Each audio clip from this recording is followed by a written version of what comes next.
ನನಗೆ ಗೊತ್ತು ನನ್ನ ಕ್ಲಾಸ್ಗೋಸ್ಕರ ನೀವು ಪೆನ್ನು ಪುಸ್ತಕದೊಂದಿಗೆ ಆರಾಮಾಗಿ ಮನೇಲಿ ರೆಡಿಯಾಗಿ ಕೂತಿದ್ದೀರಾ. ಜೊತೆಗೆ ಇವಾಗ ನಮ್ಮ ಟಾರ್ಗೆಟ್ ನವೋದಯ ಪರೀಕ್ಷೆ 60 ದಿನ ಇವಾಗ ನಿಮ್ಮ ಕೈಗೆ ಎಟಕುವ ಬೆಲೆಯಲ್ಲಿ ಕೇವಲ 99 ರುಪೀಸ್ಗೆ ನಮ್ಮ ಚಾನಲ್ ಸಿಗ್ತಾ ಇದೆ ನಿಮಗೆ. ಜೊತೆಗೆ ಯಾರಿಗೆಲ್ಲ ಇಂಟ್ರೆಸ್ಟ್ ಇದೆ ಅವ್ರಿಗೆ ನವೋದಯ ನವೋದಯ ಎಕ್ಸಾಮ್ ಇದ್ರ ಜೊತೆಗೆ ನಮ್ಮ JGM ಅಕಾಡೆಮಿ ಈ SSLC ಸಮ್ಮರ್ ಕ್ಯಾಂಪನ್ನು ಏಪ್ರಿಲ್ 5ರಿಂದ ಶುರು ಮಾಡ್ತದೆ. ನಿಮ್ಮ ಅಕ್ಕಪಕ್ಕ ಇರುವಂತಹ ಅಥವಾ ನಿಮ್ಮ ಬ್ರದರ್ಸ್ ಸಿಸ್ಟರ್ಸ್ ಯಾರು SSLC ಅವರಿದ್ದರೆ ಅವರಿಗೆ ದಯವಿಟ್ಟು ತಿಳಿಸಿ.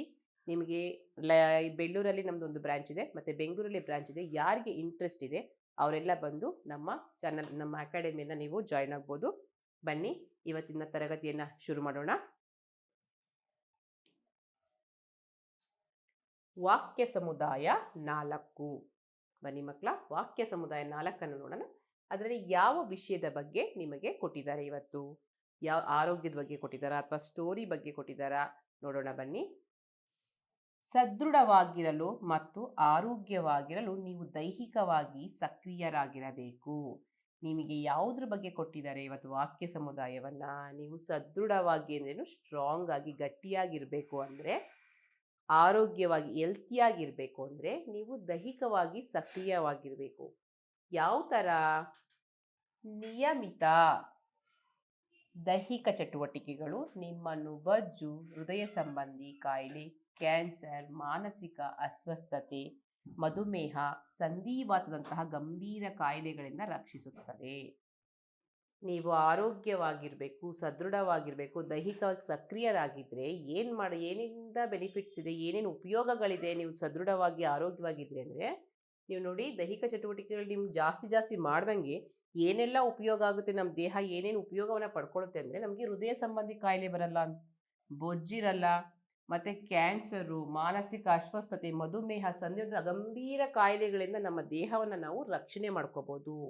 ಯಾವಾಗ ರಕ್ಷಣೆ ಮಾಡ್ಕೋಬೋದು? ನಾವು ದೈಹಿಕ ಚಟುವಟಿಕೆಗಳನ್ನ ಹೆಚ್ಚಾಗಿ ಮಾಡಿ ನಾವು ಆರೋಗ್ಯವಾಗಿದ್ದು ಸದೃಢವಾಗಿದ್ದಾಗ ಈ ಎಲ್ಲ ಕಾಯಿಲೆಗಳಿಂದ ನಾವು ನಮ್ಮ ದೇಹವನ್ನು ರಕ್ಷಣೆ ಮಾಡ್ಕೋಬೋದು. ಜೊತೆಗೆ ಜಡಜೀವನ ಶೈಲಿಯೊಂದಿಗೆ ಸಂಬಂಧಿಸಿದ ಆರೋಗ್ಯ ಸಮಸ್ಯೆಗಳು ಅಪಾಯವನ್ನು ಕಡಿಮೆ ಮಾಡಲು ನಿಯಮಿತವಾಗಿ ಬೈಸಿಕಲ್ ಸವಾರಿ ಮಾಡುವುದು ಉತ್ತಮ ಮಾರ್ಗವಾಗಿದೆ.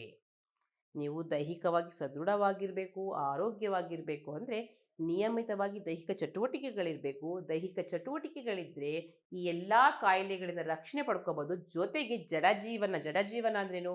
ಒಂದೇ ಕಡೆ ಕೂತ್ಕೊಳ್ಳೋದು, ಏನು ಕೆಲಸ ಮಾಡಲ್ಲ, ಬಾಯಿಗೆ ಏನು ಸಿಗೋದು ಅದನ್ನ ತಿಂದ್ಕೊಳ್ಳೋದು, ಸೋಮಾರಿ ಜೀವನ. ಜಡಜೀವನ ಅಂದರೆ ಟೋಟಲ್ ಆಗಿ ಏನು ಹೇಳ್ಬೇಕು? ಸೋಮಾರಿ ಜೀವನ. ಈ ಸೋಮಾರಿ ಜೀವನದಿಂದ ಈ ಆರೋಗ್ಯ ಸಮಸ್ಯೆಗಳು ಜಾಸ್ತಿ ಆಗುತ್ತೆ ನಿಮಗೆ. ಈ ಸೋಮಾರಿ ಜೀವನದಿಂದ ಈ ಆರೋಗ್ಯ ಸಮಸ್ಯೆಯಿಂದ ನಿಮ್ಗೆ ದೇಹಕ್ಕಾಗುವಂಥ ಅಪಾಯವನ್ನು ಕಡಿಮೆ ಮಾಡ್ಕೋಬೇಕಂದ್ರೆ ನಾವೇನು ಮಾಡಬೇಕು ಅಂತ ಹೇಳ್ತಿದ್ದಾರೆ ನಿಮಗೆ ಲೇಖಕರು? ಬೈಸಿಕಲ್ ಸವಾರಿ. ಅರ್ಥ ಆಯ್ತಾ ಮಕ್ಕಳ? ಇವತ್ತಿನ ನಮ್ಮ ಟಾಪಿಕ್ ಯಾವುದ್ರ ಬಗ್ಗೆ ಇದೆ? ಬೈಸಿಕಲ್ ಸವಾರಿ ಮಾಡೋದ್ರಿಂದ ನಮ್ಗೆ ಏನೇನು ಬೆನಿಫಿಟ್ ಇದೆ, ನಮ್ಮ ದೇಹವನ್ನು ಆರೋಗ್ಯವಾಗಿಟ್ಕೊಳ್ಳಲು, ಸದೃಢವಾಗಿರಲು, ಜೊತೆಗೆ ಆ್ಯಕ್ಟಿವಿಟಿಯಾಗಿ ನಮ್ಮ ದೇಹ ಚಟುವಟಿಕೆಯಿಂದ ಇರಬೇಕು ಅಂದರೆ, ಈ ಎಲ್ಲ ಗಂಭೀರ ಕಾಯಿಲೆಗಳಿಂದ ರಕ್ಷಣೆ ಮಾಡ್ಕೋಬೇಕಂದ್ರೆ ನಾನು ಏನು ಮಾಡಬೇಕು ಅಂತ ಲೇಖಕರು ಹೇಳ್ತಿದ್ದಾರೆ? ಬೈಸಿಕಲ್ ಸವಾರಿ ಒಂದು ಉತ್ತಮ ಮಾರ್ಗ. ಅರ್ಥ ಆಯ್ತಾ ಮಕ್ಕಳ? ಇವತ್ತಿನ ನಮ್ಮ ಈ ವಾಕ್ಯ ಸಮುದಾಯದಲ್ಲಿ ಯಾವುದ್ರ ಬಗ್ಗೆ ಸ್ಟೋರಿ ಇದೆ? ಬೈಸಿಕಲ್ ಸವಾರಿಯನ್ನು ಮಾಡೋದ್ರಿಂದ ನಮ್ಮ ದೇಹಕ್ಕೆ ಏನೇನು ಉಪಯೋಗ ಇದೆ, ಯಾವೆಲ್ಲ ಅಪಾಯಗಳನ್ನು ನಾವು ನಮ್ಮ ದೇಹದಿಂದ ದೂರ ಇಡ್ಬೋದು ಇಂಥ ವಿಷಯವನ್ನು ನಾವು ವಾಕ್ಯ ಸಮುದಾಯ 4ರಲ್ಲಿ ನೋಡ್ಬೋದು. ಸೈಕ್ಲಿಂಗ್ ಒಂದು ಆರೋಗ್ಯಕರ, ಕಡಿಮೆ ಪರಿಣಾಮದ ವ್ಯಾಯಾಮವಾಗಿದ್ದು, ಸೈಕ್ಲಿಂಗ್ ಅನ್ನೋದು ಅಂದರೆ ಸೈಕಲನ್ನು ತುಳಿಯೋದು ನಮಗೆ ಒಂದು ಆರೋಗ್ಯವಾಗಿರ್ಬೋದು, ಜೊತೆಗೆ ತೂಕವನ್ನು ಕಡಿಮೆ ಮಾಡ್ಕೋಬೋದು. ಅದ್ರ ಜೊತೆಗೆ ನಮಗೆ ಕಡಿಮೆ ಪರಿಮಾಣ ಅಂದರೆ ಏನು ಹೇಳ್ತಾರೆ, ಕಡಿಮೆ ಬೆಲೆಯಲ್ಲಿ ನಮಗೆ ಸಿಗುವಂಥ ವ್ಯಾಯಾಮ ಅಂದರೆ ಹೆಚ್ಚು ಕಾಸ್ಟ್ ಇಲ್ಲ, ಕಡಿಮೆ ಬೆಲೆಯಲ್ಲಿ ನಮಗೆ ಹೆಚ್ಚು ಬೆನಿಫಿಟ್ಟನ್ನು ಕೊಡುವಂತಹ ಒಂದು ಉತ್ತಮವಾದಂತಹ ವ್ಯಾಯಾಮ ಮತ್ತು ಮಾರ್ಗವಾಗಿದೆ. ಇದು ಯಾವ ಥರ ಮ್ಯಾಮ್ ಅಂದರೆ, ನಾವಿವಾಗ ಜಿಮ್ಗೆ ಹೋಗ್ಬೇಕಂದ್ರೆ ಅಲ್ಲಿ ನಾವು ದುಡ್ಡನ್ನು ಪೇ ಮಾಡಬೇಕು. ಯಾವುದಾದ್ರು ಯೋಗ ಕ್ಲಾಸಸ್ ಸೇರ್ಕೋತೀವಿ ಅಂದರೆ ಅಲ್ಲಿ ದುಡ್ಡನ್ನು ಪೇ ಮಾಡಬೇಕು. ಆದರೆ ಸೈಕಲನ್ನು ಪರ್ಚೇಸ್ ಮಾಡಿಬಿಟ್ರೆ, ಒನ್ ಟೈಮ್ ಪರ್ಚೇಸ್ ಮಾಡಿದ್ರೆ ನಿಮಗೆ ಲೈಫ್ ಟೈಮ್ ಅದು ನಮ್ಮ ಜೊತೆ ಇರುತ್ತೆ. ಅದು ನಮಗೆ ಚೀಪ್ ಆ್ಯಂಡ್ ಬೆಸ್ಟಾಗಿ ಸಿಗುತ್ತೆ, ಕಡಿಮೆ ವೆಚ್ಚವೂ ಇರುತ್ತೆ, ಮತ್ತು ನಮ್ಮ ದೇಹಕ್ಕೆ ಹೆಚ್ಚು ಬೆನಿಫಿಟ್ ಅಂದರೆ ನನ್ನ ದೇಹಕ್ಕೆ ಆರೋಗ್ಯ ಕೊಡುತ್ತೆ, ನಾವು ಆ್ಯಕ್ಟಿವ್ ಆಗಿರ್ಬೋದು, ನಮ್ಮ ದೇಹವನ್ನು ಸದೃಢ ಮಾಡುತ್ತೆ, ಈ ಎಲ್ಲ ಕಾಯಿಲೆಗಳಿಂದ ನಾವು ದೂರ ಇರ್ಬೋದು. ಇದು ಎಲ್ಲ ಯಾವುದರಿಂದ ಸಾಧ್ಯ ಆಗುತ್ತೆ ಅಂತ ಹೇಳ್ತಿದ್ದಾರೆ ನಿಮಗೆ? ಸೈಕ್ಲಿಂಗ್ ಇಂದ ಸಾಧ್ಯ ಆಗುತ್ತೆ. ಅದ್ರ ಜೊತೆಗೆ ಅದು ನಿಮಗೆ ಚೀಪ್ ಅಂಡ್ ಬೆಸ್ಟ್ ಅಂದ್ರೆ ಕಡಿಮೆ ವೆಚ್ಚದಲ್ಲಿ ಸಿಗುವಂತಹ ಒಂದು ಉತ್ತಮವಾದಂಥ ವ್ಯಾಯಾಮ. ಅರ್ಥ ಆಯ್ತಾ ಮಕ್ಕಳ? ಕಡಿಮೆ ಪರಿಣಾಮ ಅಂದ್ರೆ ಏನು, ನಿಮಗೆ ಕಡಿಮೆ ವೆಚ್ಚದಲ್ಲಿ ಸಿಗುವಂತಹ ಉತ್ತಮವಾದ ವ್ಯಾಯಾಮ ಅಂದ್ರೆ ಯಾವುದು? ಸೈಕ್ಲಿಂಗ್. ಅರ್ಥ ಆಯ್ತಾ ಮಕ್ಕಳ? ನೆಕ್ಸ್ಟ್ ಮುಂದೆ ನೋಡಿ, ಇದನ್ನು ಎಲ್ಲ ವಯಸ್ಸಿನ ಜನರು ಚಿಕ್ಕ ಮಕ್ಕಳಿಂದ ಹಿಡಿದು ಹಿರಿಯರವರೆಗೂ ಆನಂದಿಸಬಹುದು. ಸೈಕ್ಲಿಂಗ್ ಅಂದರೆ ನೀವು ಸೈಕಲ್ ಹೊಡಿಯೋದನ್ನು ಯಾರು ಬೇಕಾದ್ರೂ ಮಾಡ್ಬೋದು.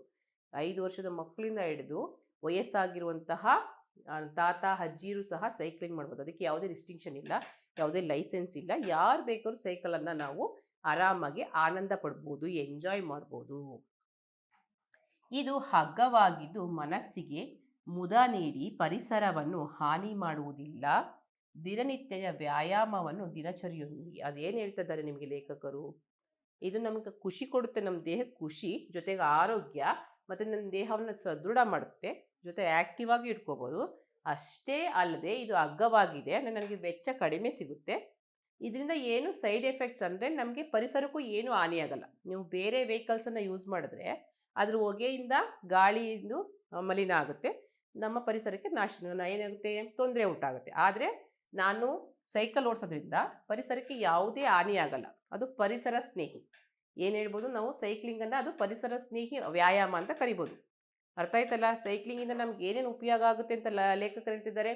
ಒಂದು, ನಾನು ಆರೋಗ್ಯವಾಗಿರ್ಬೋದು ಅಂತ ಹೇಳ್ತಿದ್ದಾರೆ. ಇನ್ನೊಂದು, ನನ್ನ ಗಂಭೀರ ಕಾಯಿಲೆಗಳಿಂದ ದೂರ ಇರ್ಬೋದು ಅಂತ ಹೇಳ್ತಿದ್ದಾರೆ. ಜೊತೆಗೆ ನನಗದು ಅಗ್ಗವಾಗಿ ಸಿಗುತ್ತೆ, ಯಾವುದೇ ನನಗೆ ಅದು ತುಂಬ ಕಾಸ್ಟ್ಲಿ ಅಲ್ಲ, ತುಂಬ ದುಡ್ಡು ಕೊಡಬೇಕಾಗಿರೋದು ಚೀಪಾಗಿ ಸಿಗುತ್ತೆ ನನಗೆ. ಮತ್ತು ಅದಕ್ಕೆ ಆಮೇಲೆ ಏನು ಇನ್ವೆಸ್ಟ್ ಮಾಡೋಂಗಿಲ್ಲ, ಪೆಟ್ರೋಲ್ ಅದು ಇದು ಅಂತ ತಲೆನೋವಿಲ್ಲ. ಅಷ್ಟೇ ಅಲ್ಲದೆ ಅದು ಪರಿಸರ ಸ್ನೇಹಿ, ಪರಿಸರಕ್ಕೆ ನಮ್ಗೆ ಏನು ತೊಂದರೆ ಮಾಡಲ್ಲ. ಅದು ನನಗೆ ಪರಿಸರಕ್ಕೆ ತುಂಬ ಏನದು ನನಗೆ ಬೆನಿಫಿಟ್ಟನ್ನು ಕೊಡುತ್ತೆ, ಏನು ತೊಂದರೆಯನ್ನು ಮಾಡಲ್ಲ, ಪರಿಸರ ಸ್ನೇಹಿಯಾಗಿ ಇದು ಕೆಲಸ ಮಾಡುತ್ತೆ. ಜೊತೆಗೆ ಅದೊಂದು ಉತ್ತಮವಾದ ವ್ಯಾಯಾಮ. ಅರ್ಥ ಆಯ್ತಲ್ಲ ಮಕ್ಕಳ? ಇಷ್ಟು ನನಗೆ ಲೇಖಕರು ಈ ವಾಕ್ಯ ಸಮುದಾಯದ 4ರಲ್ಲಿ ಹೇಳಿದ್ದಾರೆ. ಮುಂದೆ ನೋಡೋಣ ಏನು ಹೇಳಿದ್ದಾರೆ. ಸಂಯೋಜಿಸಲು, ಸಮಯ ಪ್ರಜ್ಞೆ ಮೂಡಿಸಲು, ಕೆಲಸಕ್ಕೆ, ಅಂಗಡಿಗೆ ಸೈಕಲ್ನಲ್ಲಿ ಸವಾರಿ ಮಾಡಬಹುದು. ದಿನಚರಿ ಅಂದ್ರೇನು? ನಾನು ಡೈಲಿ ಮಾರ್ನಿಂಗ್ ಎದ್ದ ತಕ್ಷಣ ಏನು ಮಾಡ್ತೀನಿ, ನನ್ನ ಡೈಲಿ ರೊಟೀನ್, ಇಂಗ್ಲೀಷಲ್ಲಿ ಹೇಳೋದಂದರೆ ಅದನ್ನು ಕನ್ನಡದಲ್ಲಿ ದಿನಚರಿ ಅಂತಾರೆ. ನನ್ನ ದಿನಚರಿಯನ್ನು ಸಂಯೋಜಿಸಲು ಅಂದರೆ ನನ್ನ ದಿನಚರಿ ಹೆಂಗೆ ಸ್ಟಾರ್ಟ್ ಮಾಡ್ಬೋದು? ಸೈಕಲ್ಲೊಂದಿಗೆ. ನನ್ನ ಸೈಕಲ್ ಜೊತೆಗೆ ನನ್ನ ದಿನಚರಿನ ಯಾವ ಥರ ಸ್ಟಾರ್ಟ್ ಮಾಡ್ಬೋದು? ಅದು ಸಮಯ ಪ್ರಜ್ಞೆ ಮೂಡಿಸುತ್ತೆ. ಕೆಲಸಕ್ಕೆ ಹೋಗ್ಬೇಕಾದ್ರೆ ನಾವು ಯೂಸ್ ಮಾಡ್ಬೋದು, ಫಾಸ್ಟಾಗಿ ಹೋಗ್ಬೋದು ಅದಕ್ಕೆ. ನೆಕ್ಸ್ಟ್ ಅಂಗಡಿಗೆ ಹೋಗಿ ಬಂದರೆ ಯೂಸ್ ಮಾಡ್ಬೋದು. ಹೀಗೆ ನನ್ನ ದಿನಚರಿಯಲ್ಲಿ, ನನ್ನ ಡೈಲಿ ರೊಟೀನಲ್ಲಿ ಸೈಕಲ್ ನನಗೆ ತುಂಬ ಯೂಸ್ ಆಗುತ್ತೆ. ಅದಕ್ಕೇನು ಪೆಟ್ರೋಲ್ ಹಾಕಿಸ್ಬೇಕಿಲ್ಲ, ಅದಕ್ಕೇನು ಲೈಸೆನ್ಸ್ ಬೇಕಿಲ್ಲ, ಯಾರು ಬೇಕಾದ್ರೂ ಯೂಸ್ ಮಾಡ್ಬೋದು. ಅದನ್ನು ನಮ್ಮ ದಿನಚರಿಯ ಒಂದು ಭಾಗವಾಗಿ ಸೈಕಲನ್ನು ನಾವು ಯೂಸ್ ಮಾಡಬಹುದು, ಸವಾರಿನ ಮಾಡಬಹುದು. ಸಾರಿಗೆ, ಮನರಂಜನೆ, ಕ್ರೀಡೆಗಾಗಿ ಸುಮಾರು 1 ಶತಕೋಟಿ ಜನರು ಬೈಸಿಕಲ್ ಸವಾರಿ ಮಾಡುತ್ತಾರೆ. ಬರೀ ಅದು ನನ್ನ ದೇಹವನ್ನು ಆರೋಗ್ಯವಾಗಿಟ್ಟು ಜೊತೆಗೆ ನನಗೆ ಮನರಂಜನೆ ಕೊಡುತ್ತೆ, ಕ್ರೀಡೆಯಾಗೂ ಸಹ ಅದನ್ನು ನಾನು ತೊಗೋಬೋದು. ಸೈಕ್ಲಿಂಗು ಸಹ ಒಂದು ಕ್ರೀಡೆಯಾಗಿ ತುಂಬ ಜನ ಶತಕೋಟಿ ಅಂದರೆ ಕೋಟಿ ಕೋಟಿ ಖರ್ಚು ಮಾಡ್ತಾರೆ. ಸೈಕ್ಲಿಂಗ್ನು ನೋಡ್ಬೋದು ನೀವು, ಕ್ರೀಡೆಯಾಗಿ ಯಾವ ಫಾಸ್ಟಾಗಿ ಸೈಕ್ಲಿಂಗ್ ಕ್ರೀಡೆಯೂ ನಡೀತದೆ. ಜೊತೆಗೆ ಅದು ನಮಗೆ ಮನರಂಜನೆಯೂ ಕೊಡುತ್ತೆ, ದೇಹಕ್ಕೆ ಆರೋಗ್ಯನೂ ಕೊಡುತ್ತೆ, ಪರಿಸರ ಸ್ನೇಹಿಯಾಗಿದೆ. ಇಷ್ಟೊಂದು ಸೈಕ್ಲಿಂದ ನಮಗೆ ಬೆನಿಫಿಟ್ಟನ್ನು ನಮಗೆ ಲೇಖಕರು ನಮಗೆ ಕೊಡ್ತಾ ಇದ್ದಾರೆ. ಜೊತೆಗೆ ತೂಕವನ್ನು ಕಡಿಮೆ ಮಾಡಲು, ಈ ಸೈಕ್ಲಿಂಗಿಂದ ನಿಮ್ಗೆ ಏನು ಗೊತ್ತಾಗುತ್ತೆ? ನಾವು ತೂಕವನ್ನು ವೆಯ್ಟ್ ಲಾಸ್ ಮಾಡ್ಕೋಬೋದು. ಸೈಕ್ಲಿಂಗ್ ಉತ್ತಮ ಮಾರ್ಗವಾಗಿದೆ. ನಾನು ತೂಕ ಕಡಿಮೆ ಮಾಡ್ಕೊಳ್ಳೋದಕ್ಕೆ ಸೈಕ್ಲಿಂಗ್ ಒಂದು ಉತ್ತಮವಾದಂತಹ ಮಾರ್ಗ. ಇದು ಸ್ನಾಯುಗಳನ್ನು ನಿರ್ಮಿಸುತ್ತದೆ, ದೇಹದ ಕೊಬ್ಬನ್ನು ಸುಡುತ್ತದೆ. ಈ ಸೈಕ್ಲಿಂಗ್ ನಮ್ಗೆ ಯಾವ ರೀತಿ ಹೆಲ್ಪ್ ಮಾಡ್ತಿರ್ತದೆ ತೂಕ ಕಡಿಮೆ ಮಾಡ್ಕೊಳ್ಳೋಕ್ಕೆ ಅಂದರೆ, ನಮ್ಮ ಸ್ನಾಯುಗಳನ್ನು ಸ್ಟ್ರಾಂಗ್ ಮಾಡುತ್ತೆ, ಜೊತೆಗೆ ನಮ್ಮ ದೇಹದಲ್ಲಿರುವಂಥ ಕೊಬ್ಬನ್ನು ಅದು ಕಡಿಮೆ ಮಾಡುತ್ತೆ, ಸುಟ್ಟಾಕುತ್ತೆ ಅನ್ನೋದು ಕಡಿಮೆ ಮಾಡುತ್ತೆ, ಬರ್ನ್ ಮಾಡುತ್ತೆ. ಪ್ರತಿದಿನ ಅರ್ಧ ಗಂಟೆವರೆಗೆ ಸೈಕ್ಲಿಂಗ್ ಮಾಡುವ ಮೂಲಕ ವರ್ಷದಲ್ಲಿ ಕನಿಷ್ಠ 5 ಕಿಲೋ ತೂಕವನ್ನು ಕಡಿಮೆ ಮಾಡ್ಕೋಬೋದು.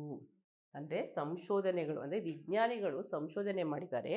ನಾವು ದಿನನಿತ್ಯ ಅರ್ಧ ಗಂಟೆ, ಡೈಲಿ ನಾವು ½ ಅನ್ ಅವರ್, ಅರ್ಧ ಗಂಟೆ ನಾವು ಸೈಕ್ಲಿಂಗ್ ಮಾಡೋದ್ರಿಂದ, ಸೈಕಲನ್ನು ನಾವು ಸವಾರಿ ಮಾಡೋದ್ರಿಂದ ನಾವು 5 ಕಿಲೋ ತೂಕವನ್ನು ಕಡಿಮೆ ಮಾಡ್ಕೋಬೋದಂತೆ. ಎಷ್ಟನ್ನು? 5 ಕಿಲೋ ತೂಕವನ್ನು ಕಡಿಮೆ ಮಾಡ್ಕೋಬೋದು ಅಂತ ಸಂಶೋಧನೆಗಳು ಸೂಚಿಸ್ತಾ ಇದೆ.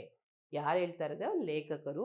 ನೀವು ದಿನ ಅರ್ಧ ಗಂಟೆ ಸೈಕಲ್ ಸವಾರಿ ಮಾಡಿದರೆ ಕನಿಷ್ಠ ಪಕ್ಷ ನೀವು 5 ಕಿಲೋ ತೂಕವನ್ನು ಸಹ ಕಡಿಮೆ ಮಾಡ್ಕೋಬೋದು. ಗೊತ್ತಾಯ್ತಲ್ಲ ಮಕ್ಕಳ? ವಾಕ್ಯ ಸಮುದಾಯ 4ರಲ್ಲಿ ನಿಮಗೆ ಯಾವುದರ ಬಗ್ಗೆ ಇದೆ? ಇವಾಗ ಸೈಕಲ್ ಸವಾರಿ, ಸೈಕಲ್ಲಿಂದ ನಮಗೆ ಏನೇನು ಯೂಸ್ ಆಗುತ್ತೆ, ಏನೇನು ಉಪಯೋಗಗಳಾಗುತ್ತೆ ಅಂತಿದೆ. ಸೈಕಲ್ ಸವಾರಿಯಿಂದ ಏನೇನು ಉಪಯೋಗ ಆಗುತ್ತೆ? ದೇಹ ಸದೃಢವಾಗುತ್ತೆ, ಜೊತೆಗೆ ನಮ್ಮ ಗಂಭೀರ ಕಾಯಿಲೆಗಳಿಂದ ದೂರ ಇರ್ಬೋದು. ಅಷ್ಟೇ ಅಲ್ಲದೆ ನಮಗದು ಕಡಿಮೆ ವೆಚ್ಚದಲ್ಲಿ ಸಿಗುತ್ತೆ, ಪರಿಸರ ಸ್ನೇಹಿಯಾಗಿದೆ, ಮಕ್ಕಳಿಂದ ಇದು ವೃದ್ಧರವರೆಗೂ ಅದನ್ನು ನಾವು ಏನು ಸವಾರಿ ಮಾಡ್ಬೋದು. ಜೊತೆಗೆ ಅದು ನಮಗೆ ಮನರಂಜನೆ ಕೊಡುತ್ತೆ, ನಮ್ಮ ದಿನನಿತ್ಯ ಕೆಲಸಗಳಾದ ಅದೊಂದು ದಿನಚರಿಯಲ್ಲಿ ನಮಗೊಂದು ಭಾಗವಾಗಿ ಅದು ನಮಗೆ ಕೆಲಸ ಮಾಡುತ್ತೆ. ಜೊತೆಗೆ ಕ್ರೀಡೆಯಾಗಿಯೂ ಸಹ ನಮಗೆ ಮನರಂಜನೆ ನೀಡ್ತಾ ಇದೆ. ಅಷ್ಟೇ ಅಲ್ಲದೆ ತೂಕವನ್ನು ಕಡಿಮೆ ಮಾಡ್ಕೋಬೋದು.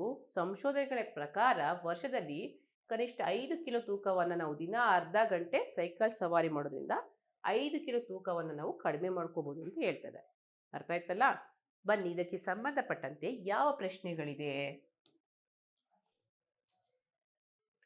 ಈ ವಾಕ್ಯ ಸಮುದಾಯದ ಮುಖ್ಯ ಉದ್ದೇಶ ಇದರ ಅನುಕೂಲಗಳನ್ನು ನಮಗೆ ತಿಳಿಸುವುದು. ಈ ವಾಕ್ಯ ಸಮುದಾಯದ ಮುಖ್ಯ ಉದ್ದೇಶ, ಹೌದು, ನಿಮಗೆ ಈ ವಾಕ್ಯ ಸಮುದಾಯದಲ್ಲಿ ಅವರ ಲೇಖಕರ ಮುಖ್ಯ ಉದ್ದೇಶ ಏನು? ಇಲ್ಲಿ ಯಾವುದರ ಬಗ್ಗೆ, ಯಾವ ಒಂದು ವಸ್ತುವಿನ ಬಗ್ಗೆ, ಅದರ ಅನುಕೂಲಗಳ ಬಗ್ಗೆ ನಿಮಗೆ ತಿಳಿಸ್ತಾ ಇದ್ದಾರೆ. ನಾನು ಆವಾಗಲೇ ಹೇಳಿದ್ದೀನಿ, ನಮ್ಮ ವಾಕ್ಯ ಸಮುದಾಯದಲ್ಲಿರುವಂತಹ ಸ್ಟೋರಿನೇ ಸೈಕಲ್ ಬಗ್ಗೆ. ಸೈಕಲ್ ಸವಾರಿ ಮಾಡೋದ್ರಿಂದ ಏನೇನು ಉಪಯೋಗ ಆಗುತ್ತೆ ಅಂತ. ಆದರೆ ಯಾವ ಅನುಕೂಲಗಳ ಬಗ್ಗೆ?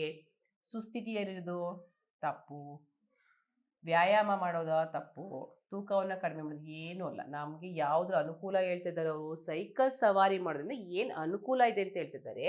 ನಮ್ಮ ಸರಿ ಉತ್ತರ ಸೈಕಲ್ ಸವಾರಿ ಮಾಡುವುದು. ಸೈಕಲ್ ಸವಾರಿ ಮಾಡೋದ್ರಿಂದ ಏನೇನು ಉಪಯೋಗ ಇದೆ ಅಂತ ನಮಗೆ ಲೇಖಕರು ಕೇಳ್ತಾ ಇದ್ದಾರೆ.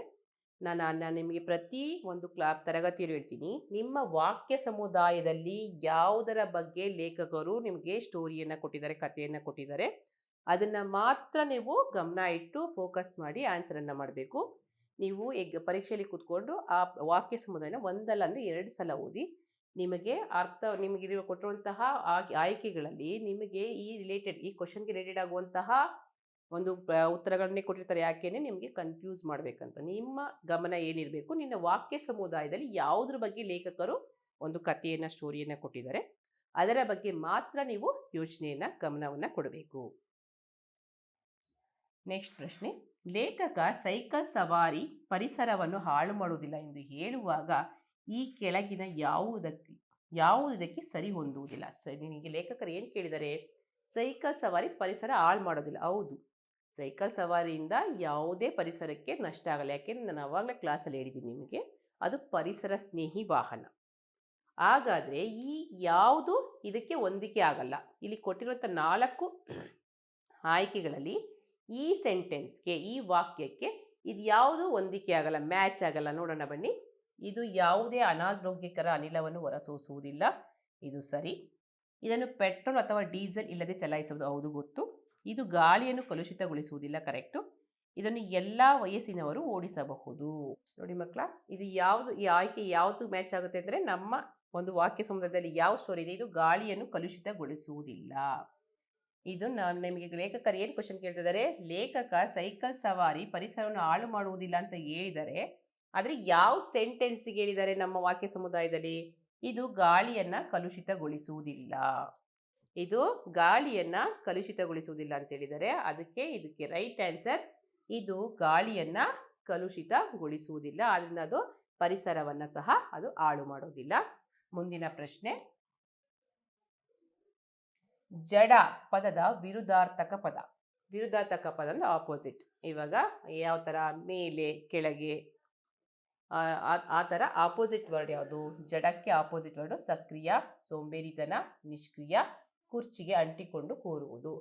ಜಡ ಅಂದ್ರೇನು? ಸೋಮಾರಿತನ. ಅದಕ್ಕೆ ಆಪೋಸಿಟ್ ಏನು ಬರಿಬೇಕು ನೀವು? ಸಕ್ರಿಯ ಬರಿಬೇಕು. ಸಕ್ರಿಯ ಅಂದರೆ ಚಟುವಟಿಕೆಯಿಂದ ಇರೋದು ಅಂತ. ಸೋಂಬೇರಿತನೂ ಅಲ್ಲ, ನಿಷ್ಕ್ರಿಯನೂ ಅಲ್ಲ, ಕುರ್ಚಿಗೆ ಅಂಟಿಕೊಂಡು ಕೂರುವುದು ಅಲ್ಲ. ಅರ್ಥ ಮಕ್ಕಳ? ಜಡ ಪದದ ಆಪೋಸಿಟ್ ವರ್ಡ್ಸು ಸಕ್ರಿಯ. ನೆಕ್ಸ್ಟ್ ನೋಡಿ ಮುಂದಿನ ಪ್ರಶ್ನೆ, ಕಡಿಮೆ ಪರಿಣಾಮದ ವ್ಯಾಯಾಮ ಎಂದರೆ ಯಾವುದು? ಅಂದರೆ ನಿಮಗೆ ಕಡಿಮೆ ವೆಚ್ಚದಲ್ಲಿ ಸಿಗುವಂಥ ವ್ಯಾಯಾಮ ಅಂದರೆ ಯಾವುದು? ಆಯಾಸಗೊಳಿಸುವುದಿಲ್ಲ, ದುಬಾರಿಯಲ್ಲ, ಸಮರ್ಥವಾಗಿಲ್ಲ, ನೀರಸವಲ್ಲ. ಕಡಿಮೆ ಪರಿಣಾಮದ ವ್ಯಾಯಾಮ ಅಂದರೆ ಅದು ದುಬಾರಿ ಆಗಿರಬಾರ್ದು. ನಮಗೆ ಕಡಿಮೆ ವೆಚ್ಚದಲ್ಲಿ ಸಿಗಬೇಕು ಅಂದರೆ ದುಬಾರಿಯಲ್ಲ, ಅಂದರೆ ಸೈಕಲ್ ಸವಾರಿ ನಮಗೆ ಚೀಪ್ ಆ್ಯಂಡ್ ಬೆಸ್ಟ್ ಅಂದರೆ ಕಡಿಮೆ ವೆಚ್ಚದಲ್ಲಿ ಸಿಗುತ್ತೆ, ಅದು ದುಬಾರಿ ಆಗಿರೋದ್ರಿಲ್ಲ, ಅದಕ್ಕೆ ಅದನ್ನು ದುಬಾರಿ ಅಲ್ಲ ಅಂತ ಕರೀತಾರೆ. ನೆಕ್ಸ್ಟ್ ಪ್ರಶ್ನೆ, ನಿಯಮಿತ ರೂಪದಲ್ಲಿ ಸೈಕ್ಲಿಂಗ್ ಮಾಡೋದ್ರಿಂದ ಈ ಕೆಳಗಿನ ಒಂದನ್ನು ಹೊರತುಪಡಿಸಿ ನಮಗೆ ಸಹಾಯ ಮಾಡ್ತದೆ. ನಾವು ನಿಯಮಿತವಾಗಿ ದಿನ ಅರ್ಧ ಗಂಟೆ ಸೈಕ್ಲಿಂಗ್ ಮಾಡೋದ್ರಿಂದ ಏನೇನಾಗುತ್ತೆ? ಕೊಬ್ಬನ್ನು ಕಡಿಮೆ ಮಾಡಿ ಸ್ನಾಯುಗಳನ್ನು ಬಲಪಡಿಸಲು, ಕೆಲಸದೊಂದಿಗೆ ವಿನೋದವನ್ನು ಸಂಯೋಜಿಸಲು, ಗಂಭೀರ ಅಪಘಾತಗಳನ್ನು ತಡೆಗಟ್ಟಲು, ಆರೋಗ್ಯವಾಗಿರಲು. ಇದನ್ನು ನಮಗೆ ಈ ಅಪಘಾತಗಳನ್ನು ತಡೆಗಟ್ಟೋದು ಇದೊಂದನ್ನು ಹೊರತುಪಡಿಸಿ ಇನ್ನೆಲ್ಲವೂ ಸಹ ಸೈಕ್ಲಿಂಗಿಂದ ನಮಗೆ ಯೂಸ್ ಆಗುತ್ತೆ. ನಾವು ಆರೋಗ್ಯವಾಗಿರ್ಬೋದು. ನೀವು ಇನ್ನೊಂದು ಥರನೂ ಯೋಚನೆ ಮಾಡ್ಬೋದು, ನಮಗೆ ಇದು ಬಂದಿಲ್ಲ, ಗಂಭೀರ ಅಪಘಾತಗಳ ಬಗ್ಗೆ ನಮ್ಮ ವಾಕ್ಯ ಸಮುದಾಯದಲ್ಲಿ ಕೊಟ್ಟಿಲ್ಲ, ನಮಗೆ ಕೊಟ್ಟೋದಿಷ್ಟೇ, ಕಡಿಮೆ ಕೊಬ್ಬನ್ನು ಕಡಿಮೆ ಮಾಡುತ್ತೆ, ನಮ್ಮ ಮಸಲ್ಸನ್ನು ಸ್ಟ್ರಾಂಗ್ ಮಾಡುತ್ತೆ, ಜೊತೆಗೆ ಕೆಲಸದೊಂದಿಗೆ ವಿನೋದ, ನನಗೆ ಎಂಟರ್ಟೈನ್ಮೆಂಟು ಮನರಂಜನೆಯೂ ಸಿಗುತ್ತೆ, ಮತ್ತು ನಾನು ಆರೋಗ್ಯವಾಗೂ ಇರ್ತೀನಿ. ಇದಿಷ್ಟು ನಮ್ಮ ವಾಕ್ಯ ಸಮುದಾಯದಲ್ಲಿ ಬಂದಿದೆ. ನಮಗೆ ವಾಕ್ಯ ಸಮುದಾಯದಲ್ಲಿ ಈ ಉತ್ತರ ಕೊಟ್ಟಿಲ್ಲ, ಇದೇ ಯಾವುದೇ ವಾಕ್ಯ ಅಲ್ಲಿ ಬಂದಿಲ್ಲ, ಅದಕ್ಕೆ ನಾವು ಆರಾಮಾಗಿ ಇದನ್ನು ನಾವು ರಿಮೂವ್ ಮಾಡ್ಬೋದು. ಅರ್ಥ ಆಯ್ತಲ್ಲ ಮಕ್ಕಳ? ಇನ್ನಷ್ಟು ಉಪಯುಕ್ತವಾದಂತಹ ಮಾಹಿತಿಗಳಿಗೆ ನಮ್ಮ ಚಾನಲನ್ನು ಸಬ್ಸ್ಕ್ರೈಬ್ ಆಗಿ. ಧನ್ಯವಾದಗಳು.